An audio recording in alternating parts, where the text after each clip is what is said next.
అదిరన్ సంచ మహేశ్వరంకి అతి సమీపంలో HMDA approved villa ప్లాట్లు ఈఎంఐ మరియు బ్యాంక్ లోన్ సౌకర్యం అందుబాటులో. చర్లపల్లి రైల్వే స్టేషన్ సమీపంలో ట్రైన్ కింద పడి బలవన్ మరణానికి పాల్పడినటువంటి విజయారెడ్డి గారు, ఆమె పిల్లలు ఏం జరిగిందనేది ఇప్పటివరకు కూడా బయటికి రానటువంటి పరిస్థితి మిస్టరీగానే ఉంది ఇంకా ఇప్పటికీ. మీరు విజయశాంతి రెడ్డి గారికి బ్రదర్, అన్ననా తమ్ముడా అండి? అన్న మేడం. నేను కానీ అందరూ తమ్ముడు తమ్ముడు అంటున్నారు ఏంటి మరి మిమ్మల్ని? తెలియదు మేడం. లాస్ట్ ఎప్పుడు మాట్లాడారు మీతో మీ సిస్టర్? ఆదివారం మేడం, పోయిన ఆదివారం ఏ తారీఖు అయితే మేడం తెలియదు. ఆదివారం రోజు అనుకుంటా మేడం. నేను ఆ రోజు సిస్టర్ అంటే అంతకుముందు ఆదివారమే, అంటే ఆదివారం ఆమె చికెన్ కానీ ఏదన్నా పిల్లలకి అవుటింగ్కి తీసుకెళ్ళడానికి చేస్తుంటుంది అన్నమాట. మామూలుగా ఆమె ఇండిపెండెంట్ విమెన్, ఆమెనే చేసుకుంటుంది. కానీ ఆ రోజు అంటే కొంచెం వర్క్ స్ట్రెస్ అది ఎక్కువ ఉన్నప్పుడు నిద్రపోవాలి కదా మేడం.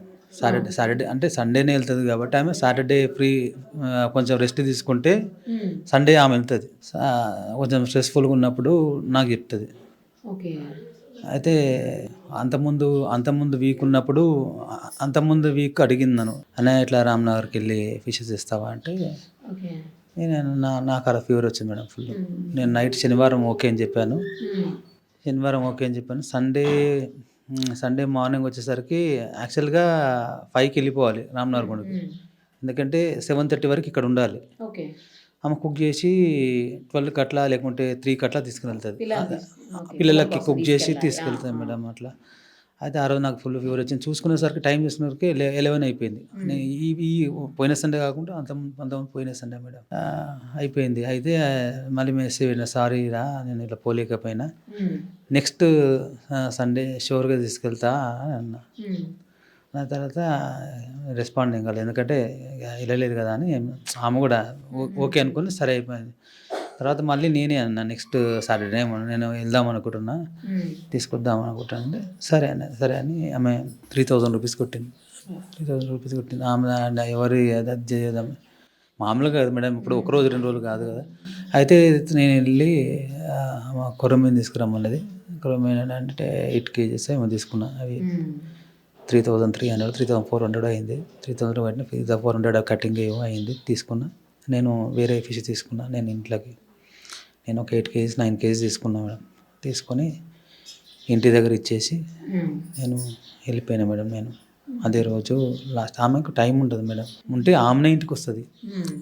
మా బాబుకు ఎప్పుడు తీసుకున్న పెద్ద పెద్ద ప్యాకెట్స్ తీసుకుంటుంది మేడం, పిల్లలకు స్నాక్స్. మా బాబుకి, నా కోడలికి, మల్లునికి 3 ప్యాకెట్లు తీసుకుంటుంది డిమార్ట్లో. ఒక ప్యాకెట్ మా దగ్గర ఇస్తుంది, ఒక ప్యాకెట్ కోడలికి ఇస్తుంది, ఒక ప్యాకెట్ అల్లునికి ఇస్తుంది మేడం.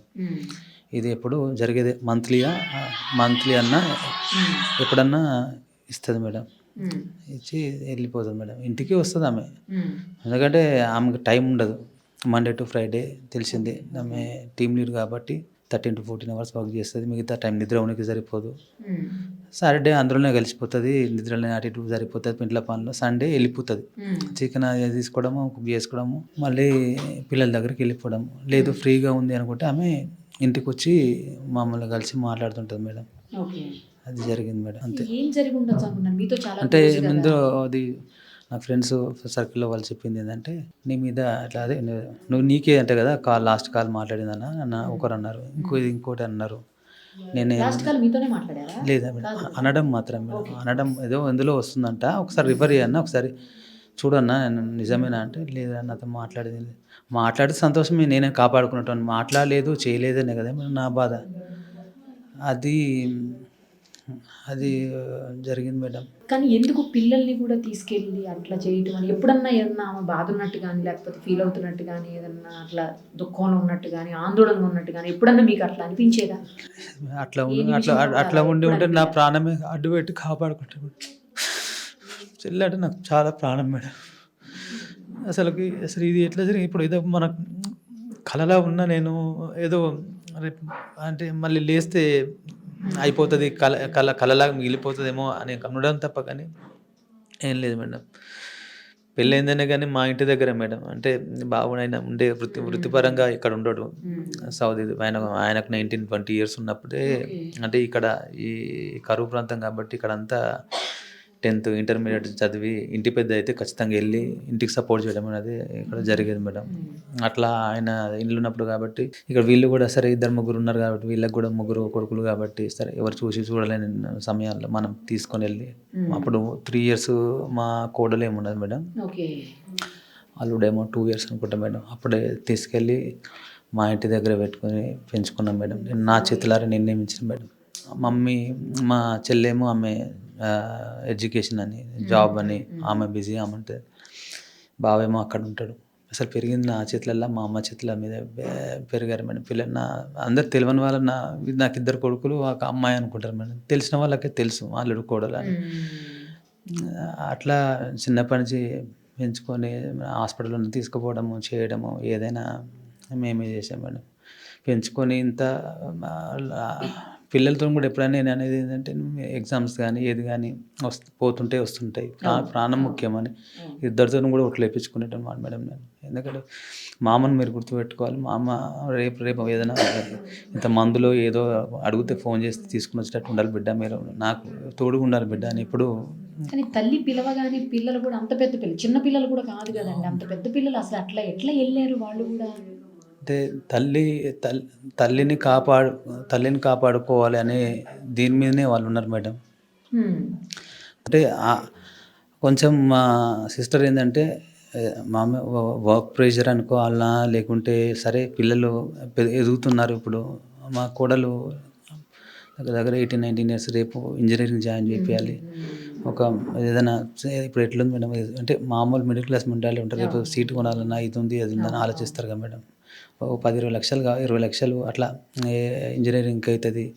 మళ్ళీ బాబుకి మళ్ళీ ఇంజనీరింగ్కి ఎదుగుతున్నాడు, మనం పాపకు పెళ్లి చేయాలని అంత దగ్గర భవిష్యత్తు గురించి ఎవరైనా అంతేగా మేడం. ఇప్పుడు ఎంత చిన్న 5 ఏళ్ళ పాప 6 ఏళ్ళు అంటే సరే టైమింగ్ కదా అనుకుంటారు. వాళ్ళకు కూడా సమయం దగ్గరలో ఉంది, పెళ్ళి కానీ ఎడ్యుకేషన్ కానీ. సో వర్క్ ప్రెషర్ అయి ఉండొచ్చు. పిల్లల భవిష్యత్తు ఎట్లా చేయాలి, రేపు పెళ్ళి చేయాలి, ఖర్చులు ఆబ్వియస్లీ ఓసీ కానీ ఏ క్యాస్ట్ అని అనుకోండి, కానీ ఈ మధ్యలో పెళ్లి ఖర్చులు కానీ అవన్నీ ఎక్కువనే ఉంటాయి. సరే ఆ ప్రెషర్ అని అది పెట్టుకుందా అని తెలియదు మేడం. అయితే తల్లిని కాపాడాలి అనే దీంట్లో 2 పిల్లలు కాపాడదామని జరిగిందని అనుకుంటున్నాం మేడం. వాళ్ళకి అప్పటిదాకా ఏం చెప్పలేదు అని అనుకుంటున్నాం. అక్కడికి వెళ్ళాక మీరు వస్తే రండి లేకుంటే లేదు అనే సందర్భంలో మాట్లాడి వాళ్ళని మాట్లాడు విజువల్స్ చూసాం మేడం. విజువల్స్ వస్తే ప్రయత్నం చేశాడు కాపాడదామని. అమ్మని కాపాడుకుందాం. అటు ఇటు రైల్వే పోలీసులు వాళ్ళు వీళ్ళు ఎవరు అక్కడ సూపర్వైజ్ చేసినట్టు నాకైతే కనిపించలే మేడం. కొన్ని విజువల్స్లో ఇటు అటు తిరుగుతూ చూస్తున్నాం. నా కోడలు అంటే చాలా పాపం, ఆమె చదువు అంతవరకే తెలుసు మేడం. అంటే మిగతా ఇది లోకజ్ఞానం అంటే లేదు. అంటే చదవడము, అమ్మ చెప్తే వినడం, మామ చెప్తే వినడం, అట్లా ఆ విధంగా. అల్లుడు ఏంటంటే హీ కెన్ ఫైట్ మేడం. వాడు అప్పటికి అమ్మ చేతులు పట్టుకున్నట్టు, చెల్లి అల్లుని చేతులు పట్టుకోలేదు, మా చెల్లె చేతులే పట్టుకుంది. అల్లుని చేతులు పట్టుకోలేదు. అల్లుడేమో ఇట్లా పట్టుకొని ట్రై చేసి ఏదో చెప్పుదామని ట్రై చేస్తున్నాడు, కానీ అమ్మకు ఎదురు చెప్పే అది కెపాసిటీ లేదు. ఒకటి అక్కడ రైల్వే పోలీసు ఎవరన్నా కూడా ఒక క్షణం చూస్తే మనం విజువల్ చూస్తే ఎమ్మటే గుర్తుపట్టచ్చు మేడం. ఇప్పుడు ఎగ్జాంపుల్ మీరు చూసినా కూడా అరే ఇదేదో ప్రాబ్లం ఉన్నట్టుంది. ఎందుకంటే ఏదైనా ట్రిప్కి వెళ్దాం అనుకున్న వాళ్ళు ఎట్లుంటుంది మేడం, ట్రిప్కి వెళ్దాం అనుకున్న వాళ్ళు చలో అన్నట్టు సంతోషంగా ఊగుంటూ వెళ్ళిపోతారు. భయంగా ఎవరన్నా కొంచెం గమనించి ఉంటే బయటపడే పెట్టారు. నాకు ఏం విషయం తెలియదు మేడం అసలు. వాళ్ళ హస్బెండ్ కూడా చెప్తారండి, సురేందర్ రెడ్డి గారు కూడా చెప్తున్నారు. అయితే ఇది ఏంటంటే మేడం, ఆ రోజు జరిగింది. ఎందుకంటే మా మదర్కు ఎందుకు అనుమానం రాలేదు అని అనుకుంటారంటే, కార్లో ఎప్పుడు ఏం చేస్తుంది అంటే గట్కేసర్లో బాబుని పిక్ చేసుకుంటుంది. బాబుని పిక్ చేసుకొని తర్వాత అవుటర్ ఎక్కి పటాన్చేరులో దిగి పాపను అక్కడ అవుటింగ్లో, ఎందుకంటే భోజనము ఇవన్నీ చేపించుకొని మన ఫుడ్ తీసుకుపోయి తినిపించుకొని మళ్ళీ రిటర్న్ అయ్యి మళ్ళీ అవుటర్లో కింద గట్కేసర్ దగ్గర దిగి బాబును దింపేసి ఈ విధంగా వస్తుంది మేడం. అయితే మా మదర్ కూడా ఐడియా రాలేదు, జరిగేదే కదా మేడం. ఏదో కొత్తగా ఇప్పుడు ఇంట్లో హౌస్ వైఫ్ ఉండి ఎప్పుడో పోయిందయ్యా అంటే ఎవరైనా క్వశ్చన్ చేస్తే ఏడిపోతామని ఆపుతారు పెద్ద మనుషులు. ఎప్పుడు జరిగేదే కదా, కరెక్టే కదా అని అనుకుంది అని ఈ విధంగా చేస్తాను. కారు కూడా నా దగ్గరే ఉండేది మేడం యాక్చువల్గా. కారు నా దగ్గర ఉండదు కానీ 6 months ఒక 4-5 months ఏమో అవుతుంది తీసుకొని నేర్చుకుంటాను. ఎల్బోర్డ్ పెట్టింది, నేను కొన్ని రోజులు నేర్పించిన, ఆమె కొన్ని రోజులు నేర్చుకుని పికప్ అయింది. ఎవరైనా ఏమనుకుంటారు మేడం, ఇప్పుడు బండి మీద అంతకుముందు బండి మీదనే పోయేది, అవుటర్ మీద ఎక్కకుండా బండి మీద పోయేది. సరే కార్ అవైలబిలిటీ ఉంది కదా, తీసుకుపోతుంది, సంతోషం, కంఫర్ట్ లెవెల్ పెరిగింది కదా. నాకేం అవసరం మేడం, మా బాబుకి బస్సు ఇంటి దగ్గరే వస్తుంది, ఎక్కుతాడు పోతాడు, నాకు ఎప్పుడైనా కావాలంటే నేను తీసుకుందాం అనుకున్నా. సరే నా అవసరపడ్డ వాళ్ళ కారు వీళ్ళ కారు అది తీసుకున్నాను. ఎందుకంటే ఆమె దగ్గర ఉన్నాక మనం మళ్ళీ అడిగి తీసుకోవడం ఎందుకు అని. సండే కాగానే మళ్ళీ వెళ్ళాలి కదా. మన కొడల దగ్గరికి అయితే లేడీస్ గర్ల్స్ కాబట్టి ఈమె వెళ్తే కొంచెం ఫ్రీగా ఉంటుంది అక్కడ. మనం వెళ్ళడానికి మళ్ళీ అక్కడ ఉన్న వాళ్ళకు కూడా ఇబ్బంది. అందుకని ఈమె అంటే కొంచెం రూమ్లో కూడా వెళ్ళి రావచ్చు, ఆ వెసులుబాటు ఉంటుంది. మనం వెళ్ళినా కూడా అక్కడ ఆ పని మనం చేయలేము కాబట్టి నేను ఇక్కడికి వెళ్తాను సండే మాల్ దగ్గరికి వెళ్ళి సండే స్వీట్స్ అవి తీసుకొని తినిపించుకొని మోటివేట్ చేసుకుని వచ్చేవాడిని మేడం. ఇట్లా జరిగేది మేడం. మీరు ఏది కొన్నా కూడా ఆవిడ పేరు మీదే పెట్టేవాళ్ళు అని చెప్పేసి మీ సెంటిమెంట్గా ఆవిడ పేరు మీద పెట్టేవాళ్ళు అని చెప్తున్నారు వాళ్ళ హస్బెండ్. అవును మేడం, నేను రియల్ ఎస్టేట్ చేస్తాను మేడం.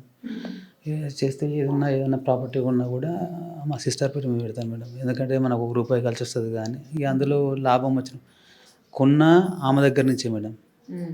ఆమె దగ్గరికి వచ్చి ఆమె నేను కలిసి ఓనర్ దగ్గరికి వెళ్ళి డబ్బులు కడతాం. ఆమెకే డబ్బులు కట్టిస్తాను. ఏదో మళ్ళీ నా దగ్గర డబ్బులు, మళ్ళీ ఆ కాగితాలు కూడా ఆమె దగ్గరనే ఉంటాయి మేడం. నేను తెచ్చుకొని ఇంట్లో పెట్టుకునేది కూడా ఉండదు. డబ్బులు కానీ ఏది కానీ రొటేషన్ అట్లనే జరుగుతుంటుంది అన్నమాట. మరి ఇంత బాగుంది మీ గురించి ఎందుకు మీకు ఆమెకి ఏదో ప్రాపర్టీస్ ఇష్యూస్ అయినాయి, గొడవలు పడ్డారు, ఇంకా చాలా చాలా వినపడుతున్నాయి అది వింటుంటే? నాకు తెలియదు మేడం, అంటే ఆమె ఏదో ఒక దాంట్లో వచ్చినట్టు విన్నా మేడం. నేను ఆమె కూడా తనకు ఫోన్ చేసింది మేడం. ఇప్పుడు బయట అంటే ఏం బయట ఇవ్వాలి మేడం అని చెప్పండి. నేను ఆమెను అడిగింది ఒకటే మేడం, ఊకే నన్ను హరాజ్ చేస్తుంది మేడం. ఆమె ఫోన్ చేసి మీరు బయట ఏంటంటే నేను ఒకటే అడిగిన, మీ ఇంట్లో మీ చెల్లె మీ అన్న చనిపోతే, 2 పిల్లలు చనిపోతే ఇదే విధంగా అడుగుతారా అని చెప్పిన. ఎందుకంటే ఎవరు లేరు, మీకు ఎవరు ఇన్ఫర్మేషన్ చెప్పేవారు లేరు, నన్ను అడుగు చెప్తాను. నీకు ఇంటిల్ల పాది చెప్తూనే ఉంటా, నువ్వు కూడా చెప్పు అంటే అది హరాజ్ చేయడం తప్ప ఇంకోటి కాదు మేడం. ఆ బాధ అనేది వాళ్ళ ఇంట్లో జరిగితే అది తెలుస్తుంది మేడం. ఇన్ఫర్మేషన్ చెప్తూనే ఉన్నాం కదా మేడం ప్రతి ఒక్కటి. ఇందులో ఎక్కడన్నా మీకు ఎవరన్నా తప్పే ఆమె క్రియేట్ చేసుకున్నది మేడం. ఆమె క్రియేట్ చేసుకున్న తప్ప ఇంకోటి మేడం. నేను వైఫ్ చేతి మీద చూసానండి, అది మీ సిస్టర్ టాటూ మీ వైఫ్ చేతి మీద. అవును మేడం, అంత అన్యోన్యంగా ఉంటాం మేడం. మేము టిపికల్ మిడిల్ క్లాస్ మేడం. మేము ఏదో కోట్లు ఉన్నాం కాదు, ఏది ఉన్నది కాదు, ఉన్న రూపాయి ఏదో కష్టపడి అది డెవలప్ చేసుకుంటూ మనం ముందుకు వచ్చిన వాళ్ళం మేడం. అట్లా ఇంకోటో కాదు. మా బావ కానీ ఆయన జాబ్ ఓరియంటెడే. అది ఇల్లు ఈఎంఐ, ఆ ప్లాట్ మా మదర్ ఇచ్చింది. ప్లాట్లో కట్టుకున్నారు వాళ్ళు మంచిగా. నేను కట్నం కింద మనం ఇస్తాం కదా మేడం, కట్టుకున్నారు, చేసుకున్నారు, అది బాగుపడతారు. ఆయనకు వచ్చిన జీతము ఆమెకు వచ్చిన జీతం ఎంతో అది వాళ్ళకి తెలుసు. వీళ్ళిద్దరికి తెలియకుండా ఉండదు కదా మేడం. మధ్యలో లక్షలు కోట్లు పుట్టుకొని రావు కదా మేడం, వస్తాయి మేడం, రావు కదా. అట్లా పోలీసులు స్టేట్మెంట్ తీసుకున్నారండి మీది? నేనే వెళ్ళి ఇచ్చాను మేడం. నేనే వెళ్ళి అంటే 3-4 days అవుతుంది కదా. నేను మా మదర్ వెళ్ళి మన ధర్మం కూడా ఉంటుంది కదా, అసలు ఏంది తెలుసుకుని వెళ్ళి సార్తో డిఎస్పీ గారితో మాట్లాడి. ఇంకేమన్నా చెప్పారా అండి పోలీసులు ఇట్లా ఏం జరిగింది అనేది వాళ్ళ ఎంక్వైరీ ఏమన్నా? ఎందుకంటే ల్యాప్టాప్ ఫోన్ అడిగాము మేడం, అడిగాము ఇది లాస్ట్ టైం మెసేజ్ అనేది వస్తుంది సార్ అంటే, లేదు రెడ్డి గారు అది ఆమె తన టీమ్ లీడర్ మేడం. ఆమె నార్మల్ ఇక్కడ ఎట్లా ఆలోచిస్తున్నారంటే నార్మల్ విమెన్కి ఏదో మెసేజ్ వస్తే ఎవరైనా అంటే మన ఈ కమ్యూనిటీలో ఎట్లా ఉంటుందంటే, అది ఏదో మెసేజ్ వచ్చిందంటే ఆమె 14-15 మంది టీం వర్క్ చేసేటప్పుడు ఎట్లుంటుందంటే, నేను కూడా అంతకుముందు 3 years వర్క్ చేశాను ఐటీ ఫీల్డ్లో. మనం అప్డేట్ ఇవ్వాలి టీమ్ లీడర్కి, మనం అప్డేట్ ఇవ్వాలి. మనకు ఇచ్చిన టాస్క్ని అది అప్డేట్ ఇవ్వాలి. టీమ్ లీడర్కి ఏంటంటే టాస్క్ అసైన్ చేసేది, తనకి ఎన్నో పనులు ఉంటాయి, తనకు 1,00,000 పనులు అంటే మీరు సబార్డినేట్ అప్డేట్ చేయాలి. మేడం ఏమైంది, ఇదేంది, అదేందని, అది పార్ట్ ఆఫ్ ది జాబ్ జరుగుతుంటాయి మేడం. అంటే వాటిలో ఏమన్నా తెలిసినట్టు పోలీసులు లేదు, నేను అడిగాను, ఎంక్వైరీ చేసిన అంటే దట్ ఈస్ నథింగ్ రెడ్డి గారు, అది వి ఎంక్వైర్డ్ సమ్ ఫ్యూ పీపుల్, అందులో ఏం లేదు అని చెప్పారు మేడం.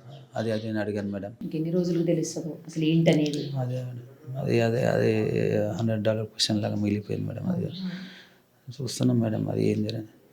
ఇప్పుడు మీ బావగారికి మీరే ధైర్యం అంతేగా మేడం, ఒకరికొకరు అన్నట్టే ఉన్నది. కానీ ఉన్నది ధైర్యం అంతా కోల్పోయినా మేడం. ఆయన కానీ నేను కానీ ఎవరికి ఎవరు లేకుండా అన్నట్టు అయిపోయింది మేడం.